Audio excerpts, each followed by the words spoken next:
Hello students, welcome to my YouTube channel. ਅੱਜ ਦਾ ਸਾਡਾ ਟੌਪਿਕ ਹੈਗਾ ਕੇਸ ਸਟੱਡੀ ਔਨ ਟੌਂਸਿਲਾਈਟਸ। ਇਸ ਵੀਡੀਓ ਦੇ ਵਿੱਚ ਮੈਂ ਤੁਹਾਨੂੰ ਦੱਸੂੰਗੀ ਪੀਡੀਆਟ੍ਰਿਕ ਨਰਸਿੰਗ ਦਾ ਇਹ ਟੌਪਿਕ ਹੈਗਾ। ਇਸ ਦੇ ਵਿੱਚ ਮੈਂ ਤੁਹਾਨੂੰ ਦੱਸੂੰਗੀ ਵੀ ਜਿਹੜੀ ਕੇਸ ਸਟੱਡੀ ਹੈਗੀ ਹੈ ਕਿੱਦਾਂ ਬਣਾਈ ਜਾਂਦੀ ਆ।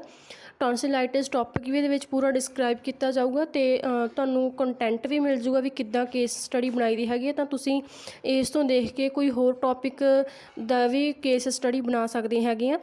ਵੀਡੀਓ ਨੂੰ ਐਂਡ ਤੱਕ ਜ਼ਰੂਰ ਦੇਖਿਓ। ਜੇਕਰ ਵੀਡੀਓ ਚੰਗੀ ਲੱਗੇ ਤਾਂ ਲਾਈਕ ਕਮੈਂਟ ਸ਼ੇਅਰ ਜ਼ਰੂਰ ਕਰਿਓ। ਕਮੈਂਟ ਕਰਕੇ ਦੱਸਿਓ ਤੁਹਾਨੂੰ ਵੀਡੀਓ ਕਿੱਦਾਂ ਦੀ ਲੱਗੀ। ਚੈਨਲ ਨੂੰ ਸਬਸਕ੍ਰਾਈਬ ਜ਼ਰੂਰ ਕਰਿਓ। ਬੈਲ ਆਈਕਨ ਨੂੰ ਵੀ ਜ਼ਰੂਰ ਪ੍ਰੈਸ ਕਰ ਲਿਓ ਤਾਂ ਜੋ ਮੇਰੀ ਹਰੇਕ ਵੀਡੀਓ ਦੀ ਨੋਟੀਫਿਕੇਸ਼ਨ ਤੁਹਾਡੇ ਕੋਲ ਸਭ ਤੋਂ ਪਹਿਲਾਂ ਪਹੁੰਚ ਸਕੇ। ਨਾਓ ਕੇਸ ਸਟੱਡੀ ਔਨ ਟੌਂਸਿਲਾਈਟਸ। ਜਿਹੜੀ ਕੇਸ ਸਟੱਡੀ ਹੁੰਦੀ ਆ ਉਸ ਦੇ ਵਿੱਚ ਆਪਾਂ ਵੱਧ ਤੋਂ ਵੱਧ ਜਿਹੜੇ ਪੇਜ ਐਡ ਕਰਨੇ ਹੁੰਦੇ ਤਾਂ ਆਪਾਂ ਐਕਸਟਰਾ ਪੇਜ ਵੀ ਐਡ ਕਰਦੇ ਹੈਗੇ। ਜਿੱਦਾਂ ਕਿ ਮੈਂ ਲਿਖਿਆ ਹੋਇਆ ਐਕਨੋਲੇਜਮੈਂਟ, ਜਿਸ ਦਾ ਮਤਲਬ ਹੈਗਾ ਕਿ ਇੰਟਰੋਡਕਸ਼ਨ। ਉਸ ਤੋਂ ਨੈਕਸਟ ਪੇਜ 'ਤੇ ਆ ਜਾਂਦੀ ਹੈਗੀ ਹੈ ਸਾਡੀ ਇੰਟਰੋਡਕਸ਼ਨ। ਤੁਸੀਂ ਆਪਣੇ ਬਾਰੇ ਜਿਹੜੀ ਇੰਟਰੋਡਕਸ਼ਨ ਲਿਖਣੀ ਹੈ, ਜਿੱਦਾਂ ਕਿ ਮੈਂ ਲਿਖਿਆ I am Sukhman Kaur studying in GNM second year in dash college. ਠੀਕ ਹੈ, ਜਿੱਥੇ ਜਿਹੜੇ ਵੀ ਕਾਲਜ ਦੇ ਤੁਸੀਂ ਵਿੱਚ ਟੀਚ ਕਰ ਰਹੇ ਹੋ, ਸਟੱਡੀ ਕਰ ਰਹੇ ਹੋ, ਠੀਕ ਹੈ, ਉੱਥੋਂ ਦਾ ਤੁਸੀਂ ਲਿਖਣਾ ਹੈਗਾ। ਨੈਕਸਟ ਲਿਖਣਾ ਆਈ ਸਿਲੈਕਟਡ ਮਾਈ ਪੇਸ਼ੈਂਟ। ਤੁਹਾਡੇ ਪੇਸ਼ੈਂਟ ਦਾ ਨਾਮ ਲਿਖਣਾ ਹੈਗਾ। Who was suffering from disease ਲਿਖਣੀ ਹੈਗੀ ਹੈ, ਮਤਲਬ ਟੌਂਸਿਲਾਈਟਸ। ਠੀਕ ਹੈ, then I make case study on tonsillitis. ਤੁਸੀਂ ਇੱਥੇ ਆਪਣੇ ਜਿਹੜੇ ਡਿਸੀਜ਼ ਕੰਡੀਸ਼ਨ ਦਾ ਨੇਮ ਲਿਖਣਾ ਹੈਗਾ। I give more knowledge to patient regarding this disease condition. I also provide care to child. I help to reduce the future complications. ਠੀਕ ਹੈ, ਇੰਨਾ content ਤੁਸੀਂ ਇੰਟਰੋਡਕਸ਼ਨ ਦੇ ਵਿੱਚ ਲਿਖਣਾ ਹੈਗਾ। ਉਸ ਤੋਂ ਨੈਕਸਟ ਆਉਂਦਾ ਹੈਗਾ ਸਟੂਡੈਂਟ ਪ੍ਰੋਫਾਈਲ। ਕੇਸ ਸਟੱਡੀ ਦੇ ਵਿੱਚ ਅਲੱਗ-ਅਲੱਗ ਪੇਜਸ ਦੇ ਉੱਪਰ ਜਿਹੜਾ ਲਿਖਿਆ ਜਾਂਦਾ ਹੈਗਾ, ਕਿਉਂਕਿ ਕੇਸ ਸਟੱਡੀ ਆਪਾਂ ਵਾਈਡ ਕਰਨੀ ਹੁੰਦੀ ਹੈ। Next student profile, name, age, class, course, name of institute, place and next is a district. ਉਸ ਤੋਂ ਨੈਕਸਟ ਹੈਗਾ ਪੇਸ਼ੈਂਟ ਪ੍ਰੋਫਾਈਲ। ਪੇਸ਼ੈਂਟ ਦਾ ਜਿਹੜਾ ਬਾਇਓਡਾਟਾ ਹੈਗਾ ਸਾਰਾ ਇਸ ਦੇ ਵਿੱਚ ਲਿਖਿਆ ਜਾਂਦਾ ਹੈਗਾ। ਪੇਸ਼ੈਂਟ ਪ੍ਰੋਫਾਈਲ ਦੇ ਵਿੱਚ ਕੀ ਲਿਖਣਾ, name, age, address and male ਔਰ ਫੀਮੇਲ ਉਹ ਵੀ ਤੁਸੀਂ ਮੈਂਸ਼ਨ ਕਰਨਾ ਹੈਗਾ। Marital status, education, health status, place, occupation and diagnosis ਤੁਹਾਡਾ ਕੀ ਆ, ਤਾਂ ਇਸ ਦੇ ਵਿੱਚ ਡਾਇਗਨੋਸਿਸ ਆਊਗਾ ਟੌਂਸਿਲਾਈਟਸ। ਠੀਕ ਹੈ, ਉਸ ਤੋਂ ਨੈਕਸਟ ਹੈਗਾ ਹਿਸਟਰੀ ਕਲੈਕਸ਼ਨ। ਹਿਸਟਰੀ ਕਲੈਕਸ਼ਨ ਦੇ ਵਿੱਚ ਪੇਸ਼ੈਂਟ ਦੀ ਆਪਾਂ ਜਿਹੜੀ ਸਾਰੀ ਹਿਸਟਰੀ ਹੈਗੀ ਆ ਕਲੈਕਟ ਕਰਾਂਗੇ।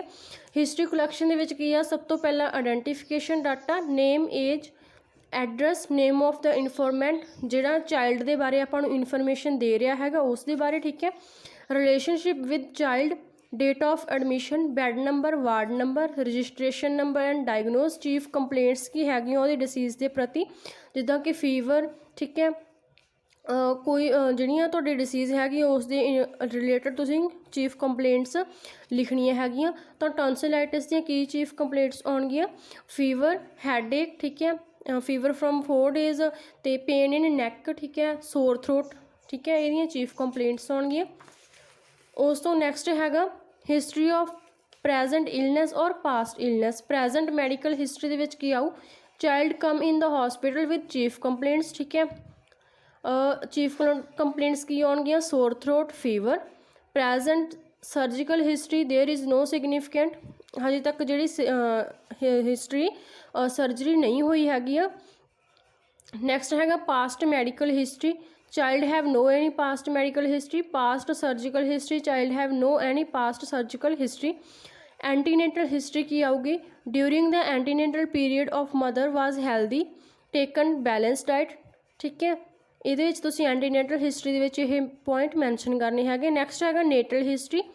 ਨੇਟਲ ਹਿਸਟਰੀ ਦੇ ਵਿੱਚ ਤੁਸੀਂ ਮੈਂ ਜੋ ਲਿਖਿਆ ਹੋਇਆ ਪੁਆਇੰਟ ਤੁਸੀਂ ਉਹ ਆਪਣੇ ਅਕੋਰਡਿੰਗ ਮੈਂਸ਼ਨ ਕਰਨੇ ਹੈਗੇ। ਜਿਹੜੇ ਤੁਸੀਂ ਬੇਬੀ ਦੀ ਜਿੰਨੀ, ਚਾਈਲਡ ਦੀ ਜਿੰਨੀ ਤੁਸੀਂ ਲੈ ਰਹੇ ਹੈਗੇ ਆ ਏਜ, ਠੀਕ ਹੈ, ਉਸ ਦੇ ਅਕੋਰਡਿੰਗ ਜਿਹੜਾ ਇਹ ਸਭ ਕੁਛ ਲਿਖਿਆ ਜਾਊਗਾ। ਤਾਂ ਜਿਹੜਾ ਵੇਟ ਹੈਗਾ ਉਹ ਵੀ ਤੁਹਾਡਾ ਜਿਹੜਾ ਤੁਸੀਂ ਪੇਸ਼ੈਂਟ ਲੈ ਰਹੇ ਹੈਗੇ ਆ ਉਸ ਦੇ ਅਕੋਰਡਿੰਗ ਲਿਖਣਾ ਹੈਗਾ। ਜੇ ਤੁਸੀਂ ਐਜ਼ ਇਟ ਇਜ਼ ਲਿਖਣਾ ਚਾਹੁੰਦੇ ਹੋ ਤਾਂ ਐਜ਼ ਇਟ ਵੀ ਲਿਖ ਸਕਦੇ ਆ। ਨੈਕਸਟ ਹੈਗਾ postnatal history. After birth Apgar score is 7/10। There is no history of jaundice, umbilical cord was cutting, there was no oozing from it, baby take breast feed properly. ਠੀਕ ਹੈ, next ਹੈਗਾ family medical history. Family medical history ਦੇ ਵਿੱਚ ਕੀ ਆਊ, in the patient's family there is no any medical history. Family composition ਦੇ ਵਿੱਚ ਕੀ ਆਊ, ਜਿੰਨੇ ਜਿਹੜੇ ਫੈਮਿਲੀ ਦੇ ਵਿੱਚ ਮੈਂਬਰ ਹੈਗੇ ਉਹਨਾਂ ਨੂੰ ਤੁਸੀਂ ਮੈਂਸ਼ਨ ਕਰਨਾ ਹੈਗਾ। ਉਸ ਤੋਂ ਬਾਅਦ ਫੈਮਿਲੀ ਟਰੀ ਬਣਾਉਣਾ ਹੈਗਾ। ਜਿੱਦਾਂ ਕਿ ਮੈਂ 5 ਜਿਹੜੇ ਮੈਂਬਰ ਉਹ ਕੀਤੀ ਹੋਈ ਆ। ਉਸ ਤੋਂ ਨੈਕਸਟ ਹੈਗਾ ਫੈਮਿਲੀ ਟਰੀ। ਫੈਮਿਲੀ ਟਰੀ ਦੇ ਉੱਪਰ ਮੈਂ ਇੱਕ ਸਪੈਸ਼ਲ ਵੀਡੀਓ ਪ੍ਰੋਵਾਈਡ ਕੀਤੀ ਹੋਈ ਹੈ ਵੀ ਫੈਮਿਲੀ ਟਰੀ ਕਿੱਦਾਂ ਬਣਾਈਦਾ ਹੈਗਾ। ਉਸ ਵੀਡੀਓ ਦਾ ਲਿੰਕ ਮੈਂ ਇਸ ਵੀਡੀਓ ਦੇ ਡਿਸਕ੍ਰਿਪਸ਼ਨ ਵਿੱਚ ਜ਼ਰੂਰ ਪ੍ਰੋਵਾਈਡ ਕਰੂੰਗੀ, ਤੁਸੀਂ ਇੱਕ ਵਾਰ ਜ਼ਰੂਰ ਚੈੱਕ ਕਰਿਓ, ਠੀਕ ਹੈ। ਉਸ ਤੋਂ ਨੈਕਸਟ ਹੈਗਾ socio economical history. The child belongs to a middle class family and live in ਜਿਹੜੇ ਵੀ ਪਲੇਸ 'ਤੇ ਉਹ ਰਹਿ ਰਿਹਾ ਹੈਗਾ, ਠੀਕ ਹੈ, ਉਹ ਤੁਸੀਂ ਉਸਦਾ ਨੇਮ ਮੈਂਸ਼ਨ ਕਰਨਾ। ਉਸ ਤੋਂ ਨੈਕਸਟ ਹੈਗਾ ਨਿਊਟ੍ਰੀਸ਼ਨਲ ਹਿਸਟਰੀ, ਵੀ ਜਿਹੜਾ ਬੇਬੀ ਹੈਗਾ ਕਿੱਦਾਂ ਦਾ ਫੂਡ ਲੈ ਰਿਹਾ ਹੈਗਾ ਉਹ ਤੁਸੀਂ ਇਹਦੇ ਵਿੱਚ ਮੈਂਸ਼ਨ ਕਰਨਾ। ਨੈਕਸਟ ਹੈਗਾ personal history, child have no any bad habits, child have good relationship with others, child show anxiety due to illness, ਠੀਕ ਹੈ। ਉਸ ਤੋਂ ਨੈਕਸਟ ਹੈਗਾ physical examination. Extra pages add ਕਰਨੇ ਹੁੰਦੇ ਆ ਅਸੀਂ। ਫਿਜ਼ੀਕਲ ਐਗਜ਼ਾਮੀਨੇਸ਼ਨ ਦੇ ਵਿੱਚ ਕੀ ਆ ਉਹ ਜਰਨਲ ਅਪੀਅਰੈਂਸ, ਇਹ ਅਸੀਂ ਨੋਰਮਲ ਜਿਹੜੇ ਕੇਅਰ ਪਲਾਨ ਬਣਾਉਂਦੇ ਹੈਗੇ ਆ ਉਹਨਾਂ ਦੇ ਵਾਂਗ ਹੀ ਜਿਹੜਾ ਸਾਰਾ ਆਊਗਾ, ਬਸ ਥੋੜ੍ਹਾ ਬੇਬੀ ਦੇ ਅਕੋਰਡਿੰਗ ਥੋੜ੍ਹਾ ਘੱਟ ਆਊਗਾ। ਤਾਂ ਨੈਕਸਟ ਹੈਗਾ ਐਂਥਰੋਪੋਮੈਟਿਕ ਮੈਜ਼ਰਮੈਂਟ, ਇਹਦੇ ਵਿੱਚ ਹਾਈਟ, ਵੇਟ, ਹੈਡ ਸਰਕਮਫਰੈਂਸ, ਚੈਸਟ ਸਰਕਮਫਰੈਂਸ, ਠੀਕ ਹੈ, according to child the age ਦੇ ਆਪਾਂ ਇਹ ਲਿਖਾਂਗੇ। ਨੈਕਸਟ ਹੈਗਾ ਵਾਈਟਲ ਸਾਈਨ, ਜਿਹੜੇ ਚਾਈਲਡ ਦੇ ਕਿੰਨੇ ਸੀਗੇ ਉਹ ਆਪਾਂ ਲਿਖ ਦਾਂਗੇ, ਟੈਂਪਰੇਚਰ, ਪਲਸ, ਰੈਸਪੀਰੇਸ਼ਨ, ਠੀਕ ਹੈ। ਤਾਂ ਨੈਕਸਟ ਹੈਗਾ ਸਕਿਨ ਦਾ colour, texture, temperature, skin lesions, hair and nails, nail the colour, texture, scalp, condition of hair, head size, shape, any lesions, dandruff, lice, movement of head. Neck दे विच की mention करना, lymph node enlargement हैगी आ क्योंकि उन्होंने tonsillitis होया हैगा, तो जिहड़े लिंफ नोड हैगे नैक दे विच इनलार्ज होणगे।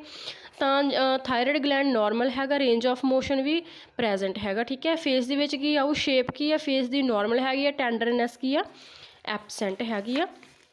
उस तो नैक्सट हैगा eyes, eyebrows, eye balls, eye lids, conjunctiva, sclera, cornea, iris, pupil and next हैगा विजन। ईयर दे विच क्या हो, size, shape, discharge, non discharge, tenderness absent, hearing normal. Nose, nasal discharge absent, shape normal. जेकर ਜਿਹੜੇ child ਨੂੰ ਹੈਗਾ cold ਵਗੈਰਾ ਹੈਗਾ ਤਾਂ ਤੁਸੀਂ ਨੇਜ਼ਲ ਡਿਸਚਾਰਜ ਪ੍ਰੈਜ਼ੈਂਟ ਲਿਖ ਸਕਦੇ ਆ। ਸਾਈਜ਼ ਕੀ ਹੈਗਾ ਨੋਜ਼ ਦਾ normal, symmetry, symmetrical, nostrils normal, ਠੀਕ ਹੈ। Mouth and throat, colour of lips pinkish, crack of lips absent. ਜੇਕਰ ਕ੍ਰੈਕ ਆਫ ਲਿਪਸ ਪ੍ਰੈਜ਼ੈਂਟ ਹੈਗੇ ਆ ਤਾਂ ਤੁਸੀਂ ਪ੍ਰੈਜ਼ੈਂਟ ਲਿਖ ਸਕਦੇ ਆ, ਵੈਸੇ ਨॉर्मल ਹੀ ਮੈਂਸ਼ਨ ਕੀਤਾ ਹੁੰਦਾ। ਨੈਕਸਟ ਹੈਗਾ ਟੀਥ, ਮਿਊਕਸ ਮੈਮਬ੍ਰੇਨ, ਟੰਗ, ਜਮਸ, ਅਲਸਰ ਪ੍ਰੈਜ਼ੈਂਟ ਇਨ ਥਰੋਟ, ਕਿਉਂਕਿ ਪੇਸ਼ੈਂਟ ਨੂੰ ਚਾਈਲਡ ਨੂੰ ਟੌਂਸਿਲਾਈਟਿਸ ਹੋਇਆ ਹੈਗਾ ਤਾਂ ਅਲਸਰ ਜਿਹੜੇ ਹੈਗੇ ਆ ਪ੍ਰੈਜ਼ੈਂਟ ਹੋਣਗੇ। ਨੈਕਸਟ ਹੈਗਾ ਚੈਸਟ ਐਂਡ ਲੰਗਸ, ਸਾਈਜ਼, ਠੀਕ ਹੈ, breath, sound, breast, heart rate, thorax, ਠੀਕ ਹੈ। ਨੈਕਸਟ ਹੈਗਾ ਐਬਡੋਮਨ, ਐਬਡੋਮਨ ਦੇ ਵਿੱਚ ਕੀ ਹੈ ਇਨਸਪੈਕਸ਼ਨ, ਅਸਕਲਟੇਸ਼ਨ, ਪਰਕਸ਼ਨ, ਪਾਲਪੇਸ਼ਨ, ਇਹ ਸਭ ਨॉर्मल ਆਊਗਾ, ਠੀਕ ਹੈ। ਨੈਕਸਟ ਹੈਗਾ ਜੈਨੀਟਲ, ਸਾਈਜ਼, ਸ਼ੇਪ, यूरेथरल ओपनिंग, ठीक है, नॉर्मल हैगा। ਜਿਹੜਾ ਜੈਨੀਟਲ ਹੈਗਾ ਇਹ ਪੁਆਇੰਟਸ ਤੁਸੀਂ ਫੀਮੇਲ ਔਰ ਮੇਲ ਦੇ ਅਕੋਰਡਿੰਗ ਮੈਂਸ਼ਨ ਕਰਨੀ ਹੈਗੀ ਆ, ਠੀਕ ਹੈ। ਨੈਕਸਟ ਹੈਗਾ anus and rectum, lesions, anal sphincter ਹੈਗੇ ਨॉर्मल। ਉਸ ਤੋਂ ਨੈਕਸਟ ਹੈਗਾ spine and back, spinal curvature ਇਹ normal, swelling absent, tenderness no, ठीक है। लिंब ਦੇ ਵਿੱਚ upper limb oedema absent, range of motion present, any deformity absent, palm normal, nail normal. Lower limb ਦੇ ਵਿੱਚ ਕੀ ਲਿਖਣਾ ਤੁਸੀਂ, range of motion present, sole normal, any deformity absent, nails ਕੀ ਹੈ नॉर्मल। ਉਸ ਤੋਂ ਬਾਅਦ ਆ ਜਾਂਦਾ ਫਿਜ਼ੀਕਲ ਐਗਜ਼ਾਮੀਨੇਸ਼ਨ ਤੋਂ ਬਾਅਦ ਆ ਜਾਂਦਾ ਹੈਗਾ ਸਿਸਟੇਮੈਟਿਕ ਐਗਜ਼ਾਮੀਨੇਸ਼ਨ, ਵੀ ਸਿਸਟਮ ਵਾਈਜ਼ ਆਪਾਂ ਕਰਨਾ, ਜਿੱਦਾਂ ਕਿ nervous system, cardiovascular system, respiratory system, ਠੀਕ ਹੈ। ਫਸਟ ਕੀ ਹੈ ਇੰਟੈਗੋਮੈਟਰੀ ਸਿਸਟਮ, ਜਿੱਦਾਂ ਕਿ ਸਕਿਨ ਦੀ ਆਪਾਂ ਕੀ ਕਰਨੀ ਹੈਗੀ ਆ ਐਗਜ਼ਾਮੀਨੇਸ਼ਨ। ਸਕਿਨ ਕਲਰ ਕੀ ਹੈ नॉर्मल, ਹਾਈਡਰੇਸ਼ਨ नॉर्मल, ठीक है। नैक्सट की है नर्वस सिस्टम, ट्रॉमा नॉट या एबसेंट लिख सकते हैं। उस तो नैक्सट हैगा cardiovascular system, heart rate, pulse. Respiratory system के की है वो रैसपीरेट की है normal, larynx normal, trachea and chest भी नॉर्मल है। डाइजेस्टिव सिस्टम के की आऊगा bowel sound normal, vomiting not और एबसेंट लिख सकते हैं। Urinary system catheterization no, output की है नॉर्मल। मस्कुलर सिस्टम के posture curve normal, muscle tone normal and muscle strength weak हैगी है, ठीक है। फिजिकल एग्जामिनेशन तो बाद की करना हुंदा केस स्टडी विच, anatomy and physiology of tonsils, जिहड़ी तुहाडी ਡਿਸੀਜ਼ ਹੈਗੀ ਆ, ਡਿਸੀਜ਼ ਦਾ ਜਿਹੜਾ ਔਰਗਨ ਹੈਗਾ ਉਸ ਦੇ ਬਾਰੇ ਤੁਸੀਂ ਅਨੈਟਮੀ ਵਾਈਜ਼ ਲਿਖਣਾ ਹੁੰਦਾ, ਠੀਕ ਹੈ। ਪਹਿਲਾਂ ਤਾਂ ਉਹਦਾ ਡਾਇਗਰਾਮ ਬਣਾਇਆ ਜਾਂਦਾ ਹੈਗਾ, ਜਿੱਦਾਂ ਕਿ ਟੌਨਸਿਲਾਈਟਸ ਕਿਹੜੀ ਔਰਗਨ ਦਾ ਹੁੰਦਾ, ਜਿਹੜੇ ਆਪਣੇ ਨੈਕ ਦੇ ਵਿੱਚ ਟੌਨਸਿਲਸ ਪ੍ਰੈਜ਼ੈਂਟ ਹੁੰਦੇ ਆ ਉਹਨਾਂ ਦੀ ਇਨਫਲੇਮੇਸ਼ਨ ਹੋਣ ਦੇ ਨਾਲ ਟੌਨਸਿਲਾਈਟਸ ਹੋ ਜਾਂਦਾ ਹੈਗਾ, ਤਾਂ ਉਹਦੀ ਤੁਸੀਂ ਪਿਕਚਰ ਬਣਾਉਣੀ ਹੈਗੀ, ਜਿੱਦਾਂ ਕਿ ਬਣਾਈ ਹੈ ਅਨੈਟਮੀ ਆਫ ਟੌਨਸਿਲਸ, ਠੀਕ ਹੈ। ਟੌਨਸਿਲਸ ਜਿਹੜੀ ਇਹ ਅਨੈਟਮੀ ਬਣਾਉਣੀ ਹੈਗੀ ਹੈ, ਠੀਕ ਹੈ। ਤਾਂ ਜਿੱਦਾਂ ਕਿ ਜੇਕਰ ਤੁਹਾਡੀ ਲੰਗਸ 'ਤੇ ਕੋਈ ਡਿਸੀਜ਼ ਹੈਗੀ ਤਾਂ ਤੁਹਾਡਾ ਲੰਗਸ ਦਾ ਡਾਇਗਰਾਮ ਬਣੂਗਾ, ਉਸ ਤੋਂ ਬਾਅਦ ਉਹਦੀ ਡੈਫੀਨੇਸ਼ਨ ਆਊਗੀ, ਠੀਕ ਹੈ। ਇਹਦਾ ਸੀਗੀ ਅਨੈਟਮੀ। ਉਸ ਤੋਂ ਬਾਅਦ ਹੈਗੀ ਹੈ ਫਿਜ਼ੀਓਲੋਜੀ, ਵੀ ਫਿਜ਼ੀਓਲੋਜੀ ਦੇ ਵਿੱਚ ਟੌਨਸਿਲਸ ਜਿਹੜੇ ਕੀ ਹੁੰਦੇ ਆ, ਸਭ ਤੋਂ ਪਹਿਲਾਂ ਉਹਨਾਂ ਦੀ ਡੈਫੀਨੇਸ਼ਨ। ਇਹਨਾਂ ਦੇ ਉੱਪਰ ਤੁਸੀਂ ਇੱਕ ਪੇਜ ਹੀ ਐਡ ਕਰੋਗੇ, ਜਿੱਦਾਂ ਕਿ ਇੱਕ ਪੇਜ 'ਤੇ ਡੈਫੀਨੇਸ਼ਨ, ਇੱਕ ਪੇਜ ਦੇ ਉੱਪਰ ਫੰਕਸ਼ਨ। ਤਾਂ ਜਿਹੜੀ ਮੈਂ ਟੌਨਸਿਲਸ ਦੀ ਡੈਫੀਨੇਸ਼ਨ ਲਿਖੀ ਹੋਈ ਆ, tonsil small mass of lymphatic tissue located in wall of the pharynx at near to the throat of humans and other mammals. Each tonsil is composed of tissue similar to lymph node covered by pink mucosa, ਠੀਕ ਹੈ। ਟੌਨਸਿਲਸ ਕੀ ਹੁੰਦੇ ਆ, ਆਪਣੀ neck ਦੇ ਵਿੱਚ present ਹੁੰਦੇ ਆ and throat ਦੇ ਕੋਲੇ ਹੁੰਦੇ ਆ, ਠੀਕ ਹੈ। ਤਾਂ ਇਹ ਲਿੰਫ ਨੋਡ ਦੇ ਨਾਲ ਦੇ ਹੀ ਹੁੰਦੇ ਆ, ਪਰ ਇਹ ਪਿੰਕ ਮਿਊਕੋਜ਼ਾ ਦੇ ਨਾਲ ਕਵਰ ਹੁੰਦੇ ਆ, ਠੀਕ ਹੈ। ਜਿਹਨੇ ਉਸ ਤੋਂ ਨੈਕਸਟ ਹੈਗਾ ਫੰਕਸ਼ਨ ਆਫ ਟੌਨਸਿਲ। ਜਿਹੜੇ ਟੌਨਸਿਲ ਹੈਗੇ ਉਹਨਾਂ ਦਾ ਕੀ ਫੰਕਸ਼ਨ ਹੈਗਾ, ਫੰਕਸ਼ਨਸ ਮੈਂ ਲਿਖੇ ਹੋਏ ਆ, ਤੁਸੀਂ ਨੋਟ ਕਰ ਸਕਦੇ ਆ। Part of the body immune system ਹੈਗਾ, because their location of throat palate they can stop ਜਿਹੜੇ ਕੀ ਕਰਦੇ, ਜਦੋਂ ਆਪਣੇ ਮਾਈਕਰੋ ਆਰਗਨਿਜ਼ਮ ਆਪਣੀ ਬੋਡੀ ਦੇ ਅੰਦਰ ਐਂਟਰ ਕਰਦੇ ਤਾਂ ਉਹਨਾਂ ਨੂੰ ਇਹ ਐਂਟਰ ਨਹੀਂ ਹੋਣ ਦਿੰਦੇ, ਉਹਨਾਂ ਨੂੰ ਸਟੋਪ ਕਰ ਦਿੰਦੇ ਹੈਗੇ, ਅਤੇ ਇਹ ਉਹਨਾਂ ਨੂੰ ਮਾਰ ਵੀ ਦਿੰਦੇ ਆ। ਪਰ ਕਈ ਵਾਰੀ ਇਹਨਾਂ ਦੀ ਇਨਫਲੇਮੇਸ਼ਨ ਹੋ ਜਾਂਦੀ ਆ, ਤਾਂ ਉਦੋਂ ਟੌਨਸਿਲਾਈਟਿਸ ਜਿਹੜੀ ਡਿਸੀਜ਼ ਹੋ ਜਾਂਦੀ ਆ। ਉਸ ਤੋਂ ਨੈਕਸਟ ਹੈਗਾ ਡਿਸੀਜ਼ ਕੰਡੀਸ਼ਨ। ਹੁਣ ਆਪਾਂ ਡਿਸੀਜ਼ ਕੰਡੀਸ਼ਨ ਦੇ ਬਾਰੇ ਲਿਖਣਾ ਹੈਗਾ। ਡਿਸੀਜ਼ ਕੰਡੀਸ਼ਨ ਦੇ ਵਿੱਚ ਕੀ ਆ, ਉਹ ਇੰਟਰੋਡਕਸ਼ਨ ਦੇ ਵਿੱਚ ਕੀ ਆ, ਟੌਨਸਿਲਾਈਟਿਸ ਕੀ ਹੁੰਦਾ, ਇਨਫਲਾਮੇਸ਼ਨ ਆਫ ਦਾ ਟੌਨਸਿਲਸ ਦੀ ਜਿਹੜੀ ਇਹ ਇਨਫਲਾਮੇਸ਼ਨ ਹੋ ਜਾਂਦੀ ਹੈਗੀ ਆ, ਠੀਕ ਹੈ। ਉਸ ਤੋਂ ਨੈਕਸਟ ਹੈਗਾ definition of tonsillitis. Extra pages add ਕਰਨੇ ਜ਼ਰੂਰੀ ਹੁੰਦੇ ਆ, ਇਸ ਦੇ ਨਾਲ ਜਿਹੜੀ ਸਾਡੀ ਕੇਸ ਸਟੱਡੀ ਹੈਗੀ ਆ ਵਾਈਡ ਹੋ ਜਾਂਦੀ ਆ। ਡੈਫੀਨੇਸ਼ਨ ਲਿਖੀ ਹੋਈ ਹੈ, tonsillitis define as an illness in which the tonsil become very sore and swelling. ਜਿਹੜੀ ਟੌਨਸਿਲਸ ਦੀ ਸਵੈਲਿੰਗ ਹੋ ਜਾਂਦੀ ਆ ਉਹਨੂੰ ਕਹਿੰਦੇ ਆ ਟੌਨਸਿਲਾਈਟਿਸ। ਉਸ ਤੋਂ ਨੈਕਸਟ ਹੈਗਾ ਕਾਜ਼ਜ਼ ਆਫ ਟੌਨਸਿਲਾਈਟਿਸ, ਵੀ ਟੌਨਸਿਲਾਈਟਿਸ ਦੇ ਕੀ ਕਾਰਨ ਕਰਕੇ ਹੁੰਦਾ, ਕੀ ਕਾਰਨ ਹੋਣਗੇ ਇਹਦੇ। ਜਿਹੜੇ ਕੇਸ ਸਟੱਡੀ ਦੇ ਵਿੱਚ ਕਾਜ਼ਜ਼ ਲਿਖੇ ਜਾਂਦੇ ਹੈਗੇ ਇੱਦਾਂ ਲਿਖੇ ਜਾਂਦੇ ਬੁੱਕ ਪਿਕਚਰ, ਵੀ ਬੁੱਕ ਦੇ ਵਿੱਚ ਕੀ ਕਾਰਨ ਦਿੱਤੇ ਹੋਏ ਆ ਅਤੇ ਪੇਸ਼ੈਂਟ ਦੇ ਵਿੱਚ ਕੀ ਕਾਰਨ ਕਰਕੇ ਹੋਇਆ। ਜਿੱਦਾਂ ਕਿ ਮੈਂ ਲਿਖਿਆ tonsillitis is most often caused by common virus, ਵੀ ਬੁੱਕ ਦੇ ਵਿੱਚ ਤਾਂ ਲਿਖਿਆ ਹੋਇਆ ਵੀ ਜਿਹੜਾ ਟੌਨਸਿਲਾਈਟਿਸ ਹੈਗਾ ਵਾਇਰਸ ਦੁਆਰਾ ਕਾਜ਼ ਕੀਤਾ ਜਾਂਦਾ ਅਤੇ ਬੈਕਟੀਰੀਆ ਦੁਆਰਾ।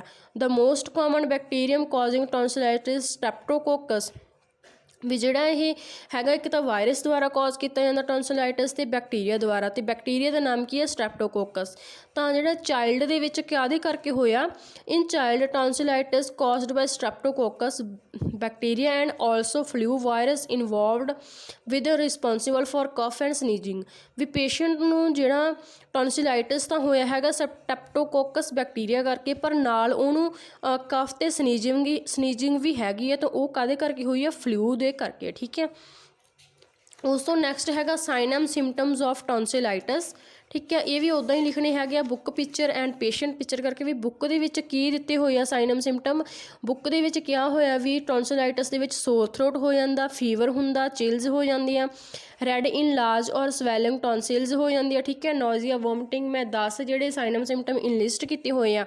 ਤਾਂ ਪੇਸ਼ੈਂਟ ਦੇ ਵਿੱਚ ਕੀ ਆਪਾਂ ਨੂੰ ਵੇਖਣ ਨੂੰ ਮਿਲਿਆ ਵੀ ਪੇਸ਼ੈਂਟ ਦੇ ਵਿੱਚ ਬਾਕੀ ਸਾਰੇ ਸਿੰਪਟਮ ਤਾਂ ਸੀਗੇ, ਪਰ ਉਹਨੂੰ ਫੀਵਰ ਸੀਗਾ ਪਰ ਵਿਦਾਊਟ ਚਿਲਸ ਸੀਗਾ, ਠੀਕ ਹੈ।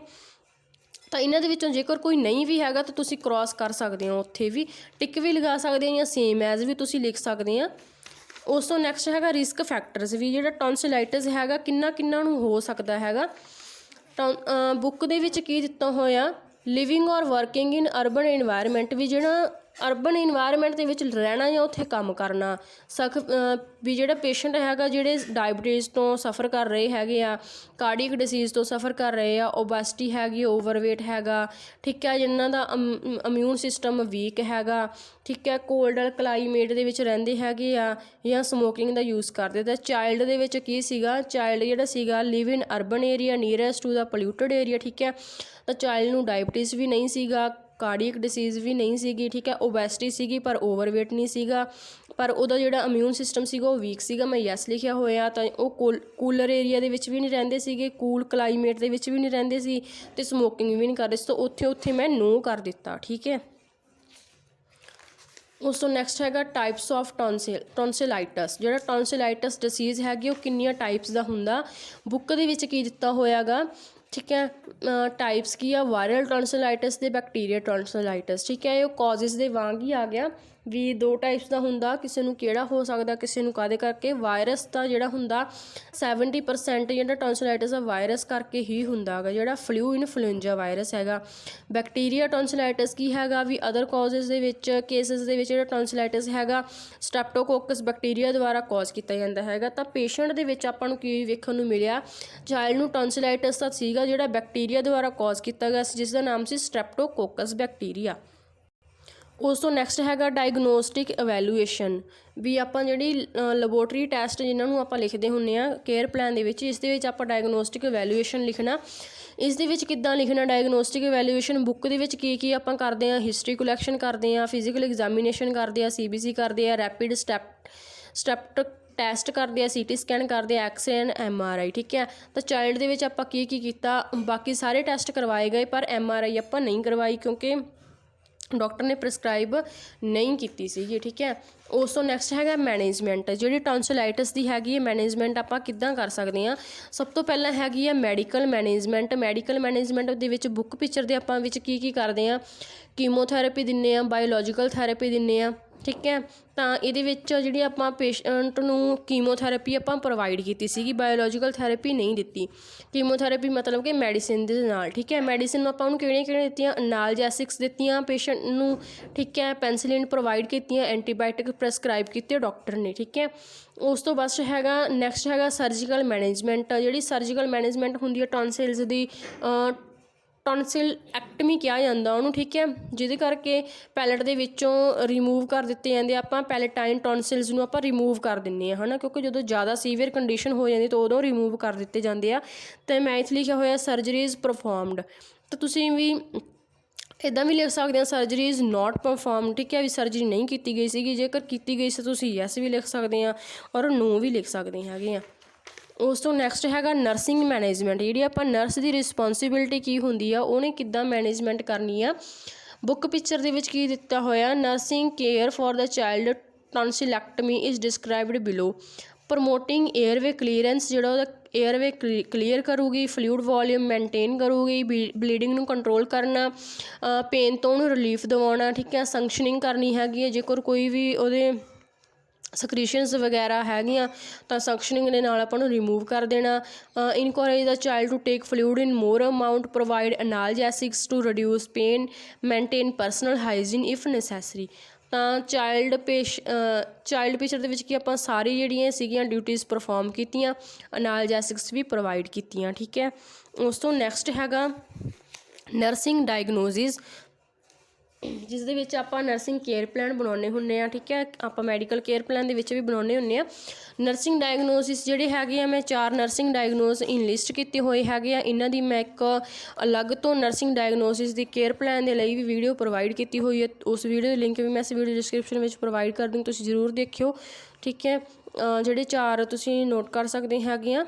ਇਨਫੈਕਟਿਵ ਏਅਰਵੇ ਕਲੀਅਰੈਂਸ ਹੈਗਾ ਪਹਿਲਾ, ਨੈਕਸਟ ਹੈਗਾ ਅਕਿਊਟ ਪੇਨ, ਥਰਡ ਹੈਗਾ risk for deficit fluid volume, fourth ਹੈਗਾ less knowledge about the knowledge or information about the treatment, ਠੀਕ ਹੈ। ਤਾਂ ਨੈਕਸਟ ਹੈਗਾ nursing care plan. Nursing care plan ਮੈਂ ਇਸ ਦੇ 4 ਬਣਾਏ ਹੋਏ ਆ, ਤੁਸੀਂ ਜ਼ਿਆਦਾ ਵੀ ਵੈਸੇ 4 ਬਹੁਤ ਹੁੰਦੇ ਆ। ਨਰਸਿੰਗ ਡਾਇਗਨੋਸ ਤੁਸੀਂ ਜ਼ਿਆਦਾ ਇਨਲਿਸਟ ਕਰ ਸਕਦੇ ਹੈਗੇ ਆ ਅਤੇ ਘੱਟ ਬਣਾ ਸਕਦੇ ਹੈਗੇ, ਬਸ ਮੈਂ 4 ਹੀ ਇਨਲਿਸਟ ਕੀਤੇ ਅਤੇ 4 ਹੀ ਬਣਾਈ ਹੋਈ ਆ, ਠੀਕ ਹੈ। ਜਿਹੜਾ ਫਸਟ ਹੈਗਾ ਤੁਸੀਂ ਦੇਖ ਸਕਦੇ ਆ, ਜਿਹੜੀ ਮੈਂ ਸਪੈਸ਼ਲ ਵੀਡੀਓ ਪ੍ਰੋਵਾਈਡ ਕੀਤੀ ਹੋਈ ਹੈ ਨਰਸਿੰਗ ਕੇਅਰ ਪਲਾਨ ਦੀ, ਉਹਦੇ ਵਿੱਚ ਮੈਂ ਜ਼ਿਆਦਾ ਡਿਸਕ੍ਰਾਈਬ ਕੀਤੇ ਹੋਏ ਆ ਇਹ, ਠੀਕ ਹੈ। ਜੇਕਰ ਤੁਹਾਨੂੰ ਇੱਥੋਂ ਸਮਝ ਲੱਗ ਰਹੀ ਹੈ ਤੁਸੀਂ ਇੱਥੋਂ ਵੀ ਕਰ ਸਕਦੇ ਹੋ, ਤੁਸੀਂ ਉਹ ਵਾਲੀ ਵੀਡੀਓ ਵੀ ਦੇਖ ਸਕਦੇ ਹੈਗੇ। ਉਸ ਵੀਡੀਓ ਦੀ ਲਿੰਕ ਮੈਂ ਇਸ ਵੀਡੀਓ ਦੀ ਡਿਸਕ੍ਰਿਪਸ਼ਨ ਵਿੱਚ ਜ਼ਰੂਰ ਪ੍ਰੋਵਾਈਡ ਕਰੂੰਗੀ। ਇਹ ਹੈਗਾ second care plan on tonsillitis. Next ਹੈਗਾ third care plan on tonsillitis. Next one is a fourth care plan on tonsillitis, ਠੀਕ ਹੈ। Deficit knowledge related to lack of information regarding tonsillectomy, ਠੀਕ ਹੈ। ਵੀ ਪੇਸ਼ੈਂਟ ਨੂੰ ਘੱਟ ਨੌਲੇਜ ਹੈਗੀ ਆ ਵੀ ਜਿਹੜੀ ਉਹਦੀ ਸਰਜਰੀ ਹੋਣੀ ਹੈਗੀ ਹੈ ਉਸ ਦੇ ਬਾਰੇ। ਨੈਕਸਟ ਕੀ ਆ ਹੈਲਥ ਐਜੂਕੇਸ਼ਨ, ਕੀ ਦੇਵਾਂਗੇ ਆਪਾਂ ਚਾਈਲਡ ਨੂੰ ਹੈਲਥ ਐਜੂਕੇਸ਼ਨ, ਚਾਈਲਡ ਨੂੰ ਨਹੀਂ ਦੇਵਾਂਗੇ ਉਹਨਾਂ ਦੀ ਫੈਮਿਲੀ ਨੂੰ ਦੇਵਾਂਗੇ। ਡਾਈਟ ਬਾਰੇ ਦੇਵਾਂਗੇ, ਫੈਮਿਲੀ ਨੂੰ ਕਹਿਣਾ ਹੈਗਾ ਵੀ ਇਹਨਾਂ ਨੂੰ ਵਧੀਆ ਡਾਈਟ ਦੇਣੀ ਹੈਗੀ ਆ, ਠੀਕ ਹੈ। According to patient the condition 'ਤੇ ਦੇਣੀ ਹੈਗੀ। ਡਾਇਟਰੀ ਪੈਟਰਨ ਮੇਨਟੇਨ ਕਰਨਾ ਹੈਗਾ। ਨੈਕਸਟ ਹੈਗਾ ਰੈਸਟ, ਵੀ ਫੈਮਲੀ ਨੂੰ ਕਹਿਣਾ ਹੈਗਾ ਵੀ ਇਹਨੂੰ ਵੱਧ ਤੋਂ ਵੱਧ, ਚਾਈਲਡ ਨੂੰ ਵੱਧ ਤੋਂ ਵੱਧ ਰੈਸਟ ਦੇਣੀ ਹੈਗੀ ਆ। ਮੈਡੀਕੇਸ਼ਨ, ਫੈਮਲੀ ਨੂੰ ਕਹਿਣਾ ਹੈਗਾ ਵੀ ਜਿਹੜੀ ਮੈਡੀਕੇਸ਼ਨ ਪ੍ਰੋਪਰ ਟਾਈਮ 'ਤੇ ਦੇਣੀ ਚਾਹੀਦੀ, ਜਿੰਨਾ ਚਿਰ ਡਾਕਟਰ ਕਹੂਗਾ ਵੀ ਉਹਨਾਂ ਚਿਰ ਤੁਸੀਂ ਇਹਨਾਂ ਨੂੰ ਮੈਡੀਸਿਨ ਖਵਾਉਣੀ ਹੈਗੀ ਆ। ਅਤੇ ਉਸ ਤੋਂ ਨੈਕਸਟ ਹੈਗਾ personal hygiene, ask to family maintain personal hygiene of the patient or child, instruct the family about use of aseptic technique. ਠੀਕ ਹੈ, ਫੈਮਲੀ ਨੂੰ ਕਹਿਣਾ ਹੈਗਾ ਪਰਸਨਲ ਹਾਈਜੀਨ ਚਾਈਲਡ ਦੀ ਮੇਨਟੇਨ ਕਰਕੇ ਰੱਖਣੀ ਹੈ। Psychological support, advise the family to not anxious and confuse about patient's condition. ਆਪਾਂ ਸਾਈਕੋਲੋਜੀਕਲ ਸਪੋਰਟ ਦੇਣੀ ਹੈਗੀ ਹੈ ਫੈਮਲੀ ਨੂੰ ਵੀ ਤੁਸੀਂ ਐਂਸ਼ੀਅਸ ਨਾ ਹੋਵੋ, ਕਨਫਿਊਜ਼ ਨਾ ਹੋਵੋ ਚਾਈਲਡ ਦੀ ਕੰਡੀਸ਼ਨ ਬਾਰੇ। ਠੀਕ ਹੈ, ਇਮੋਸ਼ਨਲ ਸਪੋਰਟ ਉਹਨਾਂ ਨੂੰ ਪ੍ਰੋਵਾਈਡ ਕਰਨੀ। ਨੈਕਸਟ ਹੈਗਾ ਸਮਰੀ, ਜਿਹੜੀ ਕੇਸ ਪ੍ਰੈਜੈਂਟੇਸ਼ਨ ਦੀ ਵੀਡੀਓ ਵੀ ਮੈਂ ਪ੍ਰੋਵਾਈਡ ਕੀਤੀ ਹੋਈ ਆ, ਉਸ ਵੀਡੀਓ ਦਾ ਲਿੰਕ ਵੀ ਮੈਂ ਇਸ ਵੀਡੀਓ ਦੇ ਡਿਸਕ੍ਰਿਪਸ਼ਨ ਵਿੱਚ ਜ਼ਰੂਰ ਪ੍ਰੋਵਾਈਡ ਕਰੂੰਗੀ। ਸਮਰੀ ਦੇ ਵਿੱਚ ਤੁਸੀਂ ਕੀ ਲਿਖ ਦੇਣਾ, through this case study I come to know about disease condition tonsillitis. ਠੀਕ ਹੈ, definition, causes, risk factor, classification, clinical manifestation ਜਾਨੀ ਕਿ sign and symptom, diagnostic evaluation, medical management, surgical management and nursing management. ठीक है, if I face this type of situation in future then I can easily manage and provide comprehensive nursing care. उस तो next हैगा conclusion. Conclusion दे विच आपां की लिखना, जिहड़ा patient का नाम सीगा वो लिख के, was suffering from tonsillitis with complication of fever, throat sore, throat pain. Through collecting history, physical examination, we come to know about the problems of child. I have given knowledge education regarding his health status. Through this child's condition was improved। ठीक है, ਉਸ ਤੋਂ next ਹੈਗਾ ਬਿਬਲੀਓਗ੍ਰਾਫੀ। ਬਿਬਲੀਓਗ੍ਰਾਫੀ ਦੇ ਉੱਪਰ ਮੈਂ special video provide ਕੀਤੀ ਹੋਈ ਹੈ ਵੀ ਬਿਬਲੀਓਗ੍ਰਾਫੀ ਆਪਾਂ ਕਿੱਦਾਂ ਲਿਖਣੀ ਹੈਗੀ ਆ, ਤਾਂ ਤੁਸੀਂ ਵੀਡੀਓ ਜ਼ਰੂਰ ਵੇਖਿਓ। ਉਸ ਵੀਡੀਓ ਦਾ ਲਿੰਕ ਮੈਂ ਇਸ ਵੀਡੀਓ ਦੀ ਡਿਸਕ੍ਰਿਪਸ਼ਨ ਵਿੱਚ ਜ਼ਰੂਰ ਪ੍ਰੋਵਾਈਡ ਕਰੂੰਗੀ। ਬਿਬਲੀਓਗ੍ਰਾਫੀ ਕੀ ਲਿਖੀ ਹੈ ਮੈਂ, ਇਨਵਰਟਡ ਕਾਮਾ ਸਟਾਰਟ ਪੀਡੀਆਟ੍ਰਿਕ ਨਰਸਿੰਗ ਦੀ ਬੁੱਕ ਸੀਗੀ ਜਿਹੜੀ ਰਿਟਨ ਬਾਏ ਉਹਨਾਂ ਦਾ ਨਾਮ ਸੀਗਾ ਨੀਰਜ ਸੇਥੀ। ਤਾਂ ਜਿਹੜਾ ਬਿਬਲੀਓਗ੍ਰਾਫੀ ਦੇ ਵਿੱਚ ਆਪਾਂ ਹਮੇਸ਼ਾ ਨਾਮ ਉਲਟ ਕਰਕੇ ਲਿਖਦੇ ਹਾਂ ਸਿੱਥੀ ਨੀਰਜ। ਜਿਹੜੀ ਸਪੈਸ਼ਲ ਵੀਡੀਓ ਮੈਂ ਪ੍ਰੋਵਾਈਡ ਕੀਤੀ ਉਸ ਦੇ ਵਿੱਚ ਪੂਰੀ ਚੰਗੀ ਤਰ੍ਹਾਂ ਮੈਂ ਬੁੱਕ ਦੇ ਉੱਪਰੋਂ ਬਿਬਲੀਓਗ੍ਰਾਫੀ ਰਾਈਟ ਕਰਕੇ ਲਾਈਵ ਦਿਖਾਈ ਹੋਈ ਹੈ। ਠੀਕ ਹੈ, ਉਹ ਤੁਸੀਂ ਜ਼ਰੂਰ ਨੋਟ ਕਰਿਓ। Publish by Lotus publisher, edition 2014, page number. ਠੀਕ ਹੈ ਫਰੈਂਡਸ, ਇਹ ਸੀ ਕਿ ਸਾਡੀ ਅੱਜ ਦੀ ਵੀਡੀਓ। ਮਿਲਦੀ ਹੈ ਨੈਕਸਟ ਵੀਡੀਓ ਦੇ ਵਿੱਚ ਨਵੇਂ ਟੌਪਿਕ ਦੇ ਨਾਲ। Thank you for watching my video ਚੰਗੀ ਲੱਗੇ ਤਾਂ ਲਾਈਕ ਕਮੈਂਟ ਸ਼ੇਅਰ ਜ਼ਰੂਰ ਕਰਿਓ, ਚੈਨਲ ਨੂੰ ਸਬਸਕ੍ਰਾਈਬ ਜ਼ਰੂਰ ਕਰਿਓ। Thank you for watching my video. Thank you.